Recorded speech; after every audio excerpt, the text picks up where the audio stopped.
6-part series, we will look back at the career of Sean and see the highs and lows of bike racing. Get ready, it's going to be one hell of a ride. This is Sean's story.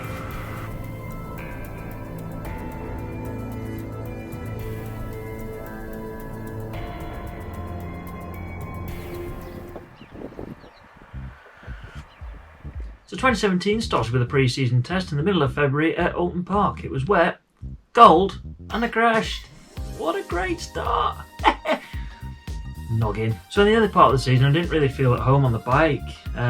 Everywhere we went I was roughly about 2 or 3 seconds off the pace, which is ridiculous. I think it was just the cold weather really threw me, and that the crash in pre-season testing didn't help, but it's one of them. But in May, however, I got my confidence back.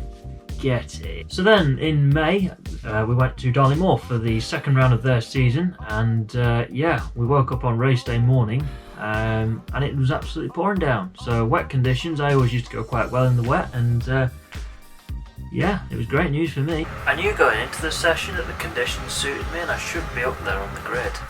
So I managed to qualify third on the grid, which was quite incredible really. Well, that was as good as it got.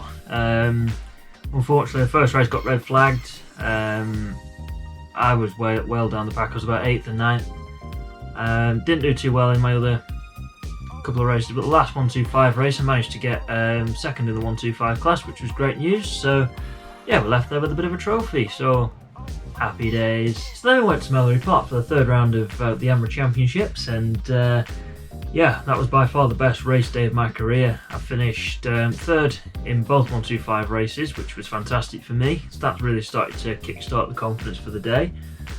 And then I'd also entered the AMRA 500 race, which is a grid just for CB 500s, and in the first race I managed to finish 6th, and in race 2, well, let me explain. So for the second 500 race I was meant to be lining up 6th on the grid, which I did, but 2 riders hadn't turned up for that race, so I was actually 4th on the grid, which was quite nice. And we made a good start. I was up to 3rd going into the first corner, which was nice. And actually just before that race I said to my mate Tony that I'd see how I was doing, but I was feeling a little bit tired after the day, and I said, well, if we're up there we'll give it a go, we'll push. And well, I had no choice, I had to push, because coming out the first corner I was 3rd, and that's where I stayed for a couple of laps. So then on lap 3 of the race, my mate who was leading at the time, Richard Molnar, unfortunately had a technical problem, so he'd slowed right up obviously with his hand in the air, and the rider in second at the time, Sog Sawyer, as he's known as in the paddock, he slowed down a bit and I was behind him, and guess who was right behind me? Mr. Mills. Gavin Mills was right on my chuffer. So anyway, I don't know how the hell this happened, it just happened. Richard was on the inside of the track, Sog was here, and then Gavin just went past me, and I managed to follow him through and was up to 2nd. So I thought, oh right, now I'm really going to have to push. And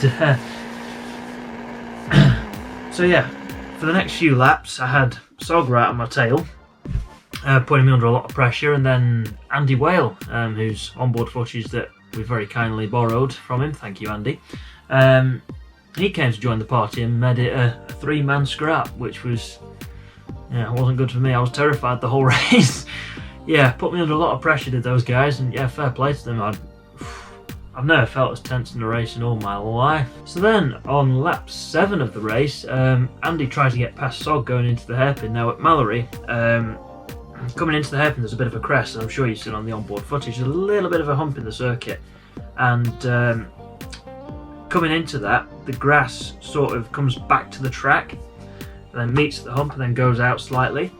Now Sog had defended the line quite well, and Andy had tried to go down the inside, but obviously he was nearly on the grass, so he was braking and had to let the brake off by the looks of it, because if he'd been on the brakes on the grass he would have locked the front end and down he would have gone, so and probably would have wiped me out.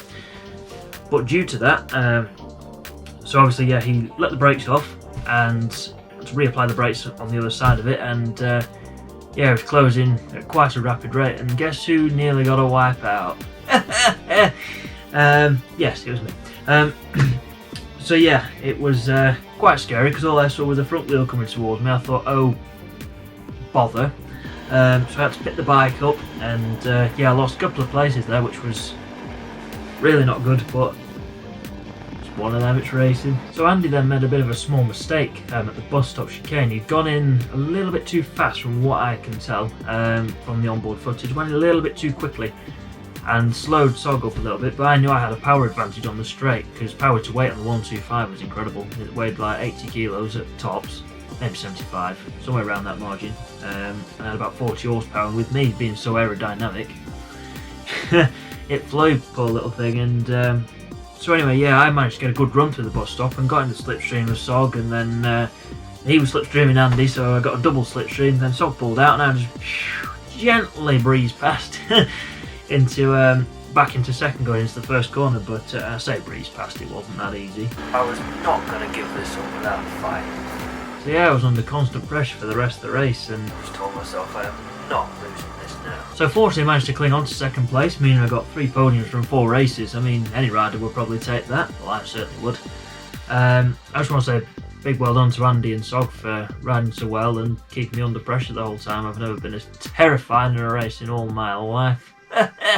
But no, it's a fantastic race, and that's what us riders love, some good close racing, and yeah, absolutely loved it. So yeah, when I got back to the pits, I saw my dad, Tony, and Tony's girlfriend was there, and yeah, all smiling, and yeah, we were all happy, and yeah, I just felt so relieved and so proud of myself for not cracking under that immense pressure that I had all race. And it was a good race though. So the next highlight of my season was my mum and dad managed to find the funds to purchase a Yamaha R6 off my dad's mate,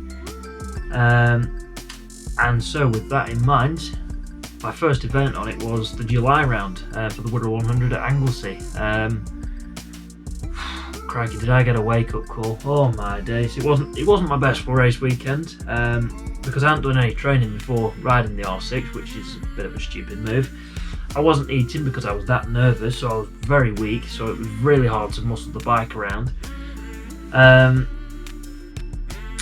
And yeah, but on the plus side, I did an absolute cracking overtake, and it still gives Tony and me heart attacks now just watching it. Yeah, I'll tell you what, I'll shut up and let you have a look at it.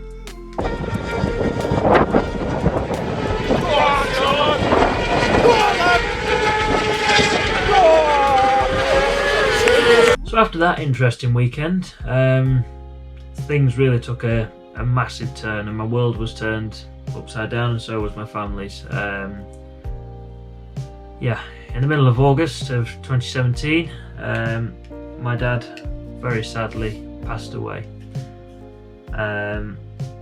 Now at this point I was already a big sufferer of depression off the circuit, and my only escape from that was through bike racing, and you know, and going racing with my dad and Tony and his girlfriend was my way of getting through everything. And well, you know, when Dad passed away, obviously there was more important things to think about, but racing was not going to be possible to do a full season.